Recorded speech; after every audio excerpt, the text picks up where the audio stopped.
Hey, what's going on, you guys? Welcome to another episode of the Trainer Talk. Today, we're going to be talking about results in the gym. So, a lot of people set goals. For example, they want to lose 10 pounds or 20 pounds or lose some inches. And what we want to talk about today is what real goals look like and what real results look like. And although losing weight could be the outcome of working out and eating healthier and developing a better routine throughout the day, things like that, I don't think people think about the real outcomes that they're looking for. They think that they want to lose 10 pounds, but what they really want to do is achieve the result of feeling better in their own skin. That's kind of the real goal. Is it doesn't matter if you lose 5 pounds or 50 pounds. If you feel better in your own skin, that is the result that people are actually looking for. You just want to feel confident. You want to feel strong. You want to feel better about yourself, have more energy. So those are all actually some of the goals and results that we're going to talk about today. Is just trying to change your perspective from just focusing on the scale or just the inches, and start setting some other types of goals and focus on those kind of results as well. Yeah, it's almost as if the weight loss or the inches lost, looking better in a bathing suit, it comes as a side effect of chasing these other goals. So chasing having better energy through working out, being healthier, so having a better hormone profile. Other things come along with that too that people don't really realize.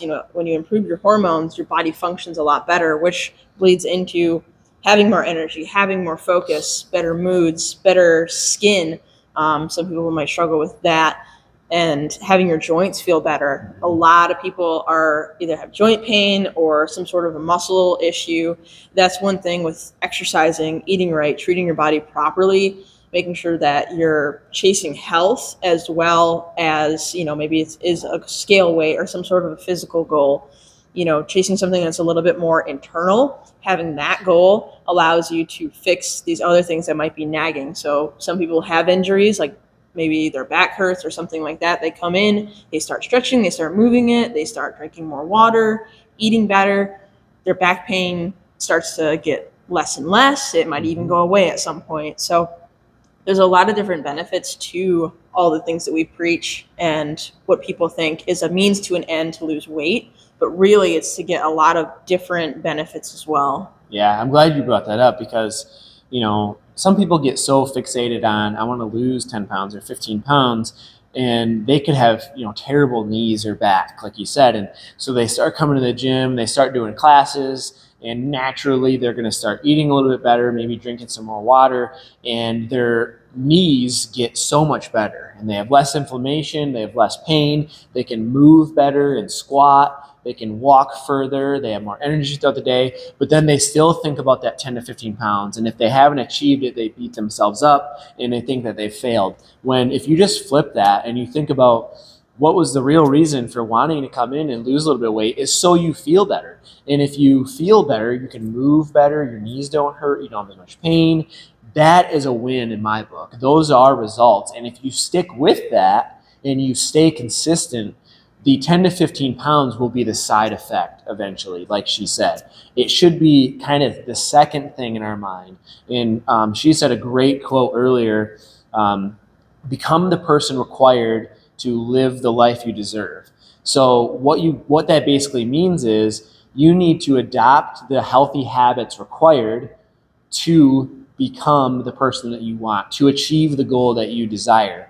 So don't just focus on that end goal of I need to get to 20 pounds, I need to get to 20 pounds, or whatever it is. Focus on the day in and day out habits that you need to do in order to become the person that can lose 15 to 20 pounds. Yeah, when I saw that quote, I was like, that is super powerful. Like, it resonated with me, and I know it would resonate with a lot of other people, because it's focusing on things that you can control and not any outside factors. Like, you have to put in the work and make the changes necessary.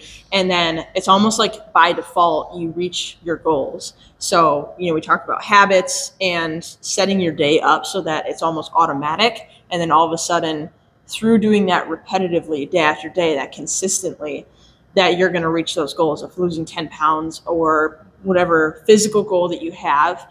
And even if it's slow at first, progress is progress. That's what we always say, if people come in and they've been working for 4 weeks, especially when they first start, they're going to have a lot more changes in their physiology than someone who's been working out for a long time. So they're going to have maybe less progress in the scale, but a little bit more progress in their strength, their energy. So their body's almost starting to adapt to this new stimulus, and it's not quite as concerned about, oh, I have to lose weight initially. And, trying to get people to focus on, hey, how's your energy? How's your sleep? How has your joints been feeling? How's your skin? Stress, your mood. People, they come in and they're really not in a good headspace usually, which is typically very motivating for someone to come in. Usually it's some sort of a negative emotion about how they feel. They don't have any confidence. They don't like the way they look or fit in their clothes.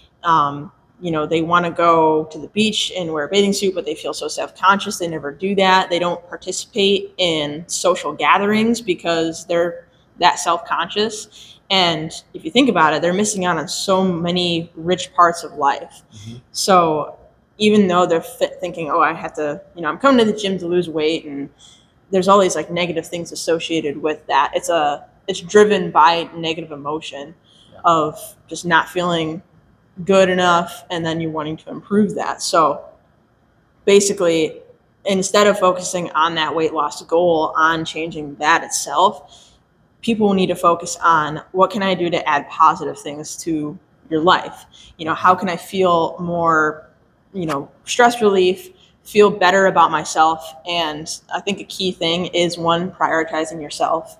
So that is through coming to the gym and then treating your body with respect. There's a lot of things thrown around with self-esteem, self-respect, like, oh, you just have to love yourself. And it's like, you have to prove it to yourself. You can't trick your brain like that and just say, oh, I'm going to have self-respect, and I love myself and I love my body for how it is. And words don't mean anything to your brain, because then they're going to be like, yeah, well, you just ate McDonald's and you had a 6-pack of beer and you just laid on the couch all day. So it backs up with all this evidence, right, of why it's like, oh, you're not respecting your body. You're not respecting your time or yourself. When you start doing these new habits, you start working out, you start eating better, you start getting these more positive health effects. You're like, oh, I'm starting to put myself first. I'm actually starting to respect myself and my body. And that's where those results that we're talking about, those big transformative results of, I actually feel like I'm living again, different, like really huge transformations where people don't even realize they were like just surviving day to day. And then they finally feel amazing after all these little things have been changed throughout their day. Yeah. And that's kind of our ultimate goal, is to get people to feel like they're truly living and not just coasting through life and not living to their full potential or to the level that they want to experience life in.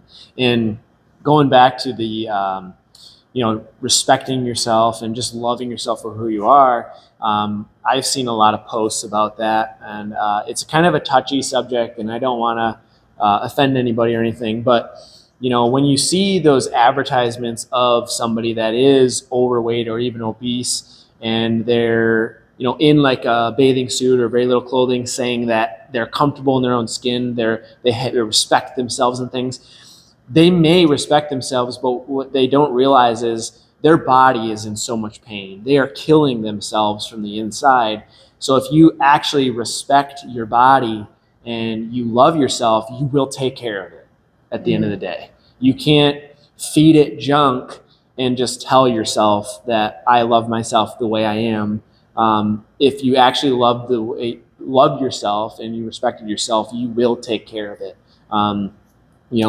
For example, we use car analogies a lot. You can't say I love and respect my car and then, not change the oil and beat it up and smash it and don't clean it and stuff like that. Like, that doesn't make any sense. So make sure that you're actually living up to respecting yourself, loving yourself. You can love yourself for who you are, but make sure you're actually putting in that effort to feel better and live that better life and just take care of yourself. And it doesn't mean you have to be skinny. That's what a lot of people get, that misconception that, skinny person equals healthy person.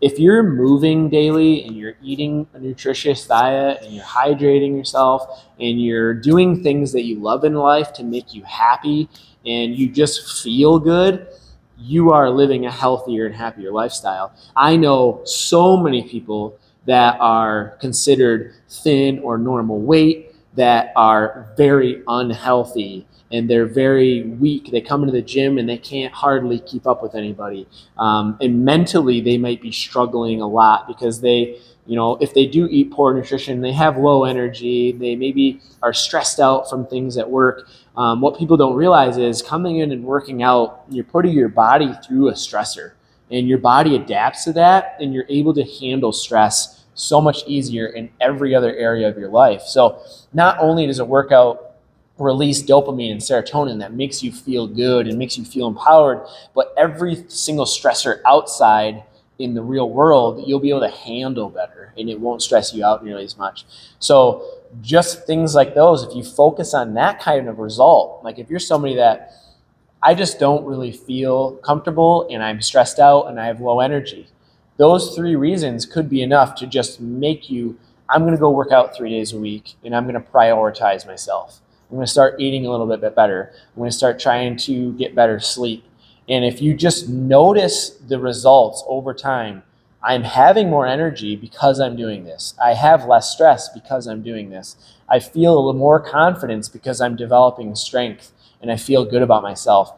That should be enough to where you don't have to worry about the scale. Mm-hmm. And then if you do that long enough, naturally you will develop the body that you kind of desire, the scale that you want to, that you were originally shooting for, if that makes sense. Yeah, like doing the work internally of changing, like changing your mindset, changing the way you approach your workouts. So instead of coming to the gym in order to lose weight or to burn off whatever you ate that day, that mindset only gets you so far. People tend to burn out when that happens. If they're just coming to the gym to reach a certain result, they'll get their results and then they'll fall off. We see that so much, and it's really hard to see, honestly, where people come to the gym, they get great results, and then they leave for the summer or for a few months, and then they come back and they're like, I've, fallen off completely. And, the most important thing is to change that internal drive first, that internal motivator of your whys. We talk about that, getting down to that core reason of, if you're not happy with how you look, you're not happy with how you feel, almost like some people are just miserable with all these different things that are going on, but they're still going through life that way.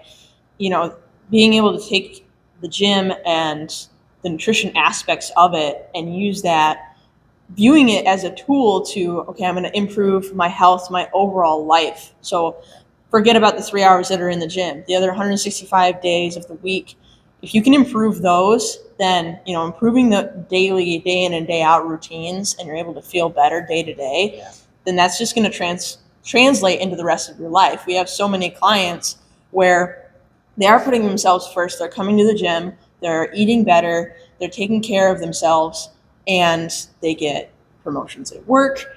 They're better husbands, wife, kids, friends, just in general, their whole life improves. So, and on top of that, I think a really, really important note is it's usually, the husband or the wife that starts, and then the significant other starts. Yeah. And then the kids even start eating better and they start wanting to work out. So you're leading by example. You're transforming so many lives, not just yourself, but you're impacting everybody around you. We also have so many people whose coworkers will eventually come in and start working out. So I'm really happy that you brought up the internal change, because if you're watching this, you have to have an internal goal or an internal driver in order to create actual transformation. If you only have an external goal, you will be one of those people that has the yo-yos. You're going to reach that external goal, and then you're going to go back to your old lifestyle. You might gain it all back, and then you're going to restart. We see it all the time. For example, people come in and they say, I want to lose 20 pounds, I have a cruise next February, whatever. They're going to achieve that goal. They're going to go on their cruise. They're going to be happy, and then they're going to fall right off the bandwagon. And then all of a sudden next fall, they're going to do the exact same thing over again. So biggest thing that I would recommend is think long term. Think overall health, happiness, lifestyle. Who do you want to be for yourself, for your spouse, for your kids, for your family? And then also set an internal goal. Think really deep, find out how do you want to feel, why do you want to feel that way, and what do you need to do to get on track to becoming that person. Right. Yeah. And visualizing the life you want to live, the person you want to be, and whether that's physically, mentally, emotionally, where you are in life, things like that. Just imagine that, and then know where you are starting, and then think, okay, well, how can I get there? And I think visualizing, having that visualization of where you want to go versus where you're starting, and then also visualizing where you're going to be if you keep on the same path. Are all super powerful motivators, in my opinion. We say that motivation is overrated, but I think that that's a lot more internal. When it's that deep and that internalized, where it's like you get down to the root cause of why do I feel this way and why do I actually want to make this change, that's a drive. That's where you get that drive and that passion, where we see people who are ruthless. They come into the gym, not like they don't have any excuse. They only miss maybe like one day in a year where they can't get out of their driveway because they can't get through the snow or something like that, where they will make every workout and they will make whatever they can work. And they get the results. Those are the people that get the awesome results. They get those big transformations. That's how they do it, is they have that really big internal driver. Yeah, and how we find that, and we do a cool thing in our consultations, is it's called the hell and the heaven. So we see, where are you at right now? What are you struggling with? And in other words, what is your hell? How do you feel internally? And a lot of the answers we get are miserable, stuck. I'm just tired of being tired. I have no confidence. I hate what I see in the mirror. These very internal things that are bothering people. And then we paint a picture. Who do you want to be 6 to 12 months from now? What do you want to feel like? In visualizing that, like Bethany said, thinking long term, who do you want to be? How are you going to feel when you take back control of your health and fitness? And then what we do is come up with a strategy and a plan to actually get people to that goal. And you could do this on your own, or you can hire a coach like us to help you. But either way, you want to focus on working out. What we do is start people 3 days a week. If you're just starting out, if you're more advanced, you can do 5. We have you make yourself a priority, so a daily movement. Take 10 or 15, 20 minutes for yourself. Go for a walk, bike ride, do some body weight stretching, yoga, whatever it is. Take 10 minutes for yourself, not just to get some extra activity in, but you're making yourself a priority, and you're also building that discipline of getting in the work. Another thing we do is we work with nutrition, so you have to eat more nutritious foods. We come up with a sustainable plan that is enjoyable. That way you're not just following a diet. Like we said earlier, diets lead to an external change, and it's almost always going to end up a yo-yo. You're going to go right back to where you started and have to redo it the next year, or maybe even just a couple months down the road. So we want to try to create a sustainable change in nutrition. And then we tie that together with the daily routine. You nailed it on the head. You have to change your daily routine, incorporating all these healthy habits. So plan and structure out your days, your weeks, and eventually, after time and coaching and motivation from those internal drivers, you will become the person you want to be, and you'll be living your perfect life. So that's all for today, you guys. Hopefully this helps. If you need help with that, feel free to reach out to us, comment, or schedule a consultation, and we will get you started on becoming the person that you want to be and living your best life. So until next time, stay healthy, make sure you like and subscribe, and we'll see you soon. Bye.